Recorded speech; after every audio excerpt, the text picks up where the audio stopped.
O final de 1992 foi um momento bem conturbado na Fórmula 1. Após alguns desentendimentos, Nigel Mansell, o campeão daquele ano, se desligava da poderosa equipe Williams e ia correr pela equipe Newman-Haas na IndyCar. Vamos lembrar um pouco dessa história e ver como foi a assombrosa estreia do britânico na categoria americana. 1992 foi um ano de domínio absoluto da Williams. O carro FW14B era uma obra de arte automobilística e deu a Nigel Mansell a possibilidade de se tornar campeão mundial após 12 anos. Mas nos bastidores o desentendimento imperava. Mansell estava insatisfeito com os novos termos de contrato, que incluíam uma redução no salário. Para o britânico não fazia sentido. Dadas as circunstâncias, ele era campeão daquele ano e daria o título de construtores para a equipe. Então, por que o seu salário teria de ser diminuído e não aumentado? A explicação da manobra da Williams tem um nome: Alain Prost. Depois de ficar um ano fora da Fórmula 1 após a demissão um tanto quanto humilhante da Ferrari, Prost estreitou os contatos com a Elf, fornecedora de combustíveis, e a Renault, fornecedora de motores. Ambas as empresas francesas eram fornecedoras da Williams, e elas passaram a trabalhar para trazer o tricampeão francês de volta à Fórmula 1. E não somente isso, trazê-lo para a melhor equipe do grid naquele momento.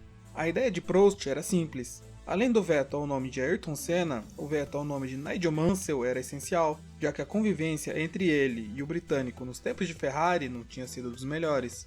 Com o passar do tempo, Mansell venceu o título de 92 com bastante antecedência, e ele sabia que, já com os seus 39 anos, estava indo para o fim de carreira.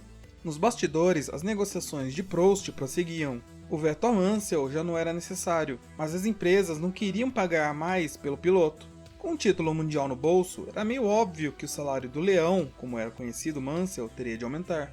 Como a Williams não tinha dinheiro suficiente para sustentar 2 campeões mundiais de uma só vez, a solução encontrada foi sugerir a redução do salário de Nigel. Somado à pressão pela redução estava a declaração de Senna que ele pilotaria pela Williams até de graça. Vendo o tempo se acabar, Mansell se reuniu com Ron Dennis para uma possível vaga na McLaren. A equipe britânica também passava por problemas. A Honda estava se retirando da Fórmula 1 e Senna ameaçava sair da categoria caso não conseguisse ir para a Williams. A relação entre Dennis e Mansell também não era das melhores, mas a negociação começou assim mesmo na Itália. O piloto ouviu a proposta de Ron e não aceitou. Após a tentativa fracassada de entrar na McLaren, Mansell convocou uma coletiva de imprensa na manhã do GP da Itália, no dia 13 de setembro. Pouco antes do anúncio, uma cena bizarra. Sheridan Tyne, gerente de negócios da Williams, e o seu vice, Gary Crumpler, interromperam o piloto e disseram ao britânico que a proposta salarial feita um mês antes em Budapeste havia sido aceita. Mesmo com um aceno, Mansell pegou o microfone e fez o anúncio. Devido às circunstâncias que não posso controlar, decidi me retirar da Fórmula 1. Tomei esta decisão com algum pesar, mas não sem pensar muito. A relação entre piloto e equipe é vital para o sucesso, e dinheiro faz parte disso. Mas quem me conhece sabe a importância que dou ao fator humano, ao respeito mútuo, ao jogo limpo. Com a Williams, tínhamos feito um acordo antes do GP da Hungria, mas 3 dias depois, recebi uma ligação para avisar que Senna aceitou correr de graça. Na verdade, eu, o campeão mundial, teria de aceitar uma grande redução salarial em relação ao que havia sido concluído. Se eu não concordasse na hora, Senna estava pronto para assinar à noite. Rejeitei tal oferta. No final das contas, Mansell havia caído em uma armadilha. Senna não assinaria com a Williams de qualquer forma, devido ao veto de Prost. A retirada do veto a Mansell tinha como base a redução de salário que todos sabiam que não seria aceita. Prost sabia o que estava fazendo, e a sua negociação fez com que acontecesse exatamente o que ele queria, a ausência de rivais na mesma equipe. Mais tarde na corrida, Mansell liderou parte da prova, mas tanto ele quanto Patrese tiveram problemas e abandonaram. No GP seguinte, em Estoril, Senna chamou Prost de covarde em uma coletiva de imprensa. Sem lugar na Williams, McLaren e outras, Nigel recebeu uma proposta do autor Paul Newman, um dos proprietários da equipe Newman-Haas. Em questão de semanas, o britânico aceitou a proposta, e a decisão engrandeceu ainda mais a IndyCar. Aquele não era um período qualquer na competição. A IndyCar, que estava sendo gerida pela kart, vivia uma forte expansão e começava a rivalizar diretamente com a Fórmula 1. E isso não era exagero. A categoria americana atraía patrocinadores cada vez mais fortes e começava a se expandir para fora dos Estados Unidos. O próprio Senna havia testado com a Penske em dezembro de 1992, embora o teste tenha servido apenas para botar pressão em Ron Dennis e na McLaren por um carro melhor. Quando Mansell chegou em Surfers Paradise na Austrália para o Gold Coast Grand Prix, um verdadeiro frenesi se instaurou na Indy. Mais de 800 veículos de comunicação estavam credenciados para cobrir a estreia do campeão da Fórmula 1, e o público no fim de semana estava estimado em 220 mil pessoas. Aquela foi a segunda maior concentração de imprensa em um evento da Indy, perdendo apenas para as provas da Indy 500. A Mansell Mania havia dominado completamente a costa leste da Austrália.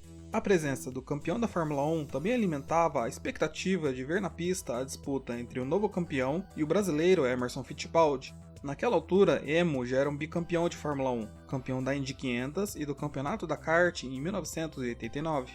O grid também contava com Mario Andretti no auge dos seus 53 anos. O americano, campeão da Fórmula 1 em 1978, campeão da kart em 84 e vencedor das 500 milhas de Indianápolis de 1969, era o companheiro de Mansell na Newman Haas. Os dois já haviam se enfrentado antes na Fórmula 1 no começo dos anos 80, quando correram juntos pela Lotus, então aquele duelo já não era exatamente uma novidade para os dois. A primeira demonstração de força de Nigel aconteceu logo no qualifying. O Leão fez uma volta recorde e se tornou o primeiro piloto da categoria a fazer a pole logo na sua corrida de estreia. O seu tempo de 1 minuto, 38 segundos, 555 milésimos o colocou à frente de Fittipaldi, que se classificou com o tempo de 1 minuto, 38 segundos, 882 milésimos. A adaptação de Mansell era notória. Os carros da Indy eram turbos, tinham transmissão manual e a largada era feita em movimento. Atrás de Mansell e Fittipaldi estavam Paul Tracy, companheiro de Emo na Penske, e Rob Gordon, da AJ Foyt. A largada deu um choque de realidade no Leão. Nigel foi logo ultrapassado por Emo e Tracy antes da primeira curva. Pouco tempo depois, o piloto britânico caiu para quarto após ser ultrapassado por Gordon. Poucas voltas depois, a dupla da Penske já colocava 5 segundos de vantagem em Gordon e Mansell, mas ainda no começo o Leão acordou e começou a sua caçada. Tracy teve problemas mecânicos no seu carro e teve de abandonar. Pouco tempo depois, foi a vez do jovem Rob Gordon perder a posição para o Red 5. Na volta 26, o britânico já estava no encalço de Emo, e na curva 9 o bote foi dado. Travando os dois pneus dianteiros, Mansell passou e assumiu a liderança da prova, mas a manobra não valeu. Aquela parte do traçado estava sob bandeira amarela, e depois de reclamações vindas do próprio Emo via rádio, o britânico precisou cumprir um stop and go já em bandeira verde. Se aproveitando de uma janela de pitstops, o piloto entrou nos boxes na volta 18, cumpriu punição e fez a troca de pneus e abastecimento em menos de 16 segundos. Emo até tomou a liderança, mas fez a sua parada na volta seguinte, dando espaço novamente a Mansell.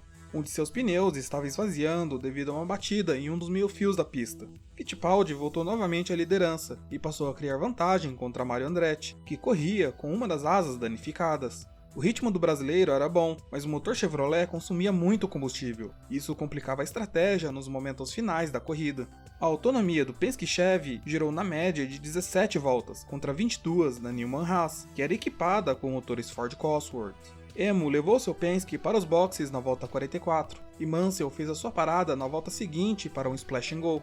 Àquela altura, o Leão já era líder, desenvolvia bom ritmo e estava com 20 segundos de vantagem contra Emo, que precisou economizar combustível para terminar a prova. Com um abastecimento rápido e sem troca de pneus, Mansell economizou combustível e pneus quando era possível, enquanto Fittipaldi fazia o mesmo com Rob Gordon se aproximando. A situação do britânico era tão crítica que as curvas finais precisaram ser feitas em quarta marcha para diminuir o gasto. A estratégia funcionou e Mansell se tornou o primeiro rookie a vencer na estreia desde Graham Hill em 1966. Na época, Hill venceu a Indy 500 com a Lotus. Fittipaldi terminou a prova em segundo, marcando um ponto extra por ter liderado mais voltas. Rob Gordon chegou em terceiro e conquistou o primeiro pódio na Indy, e Mario Andretti ficou em quarto, ainda quase danificada.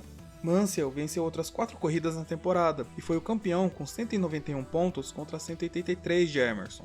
O Leão também foi o primeiro rookie a ser campeão da categoria e foi o primeiro piloto a ser campeão na IndyCar e Fórmula 1 ao mesmo tempo.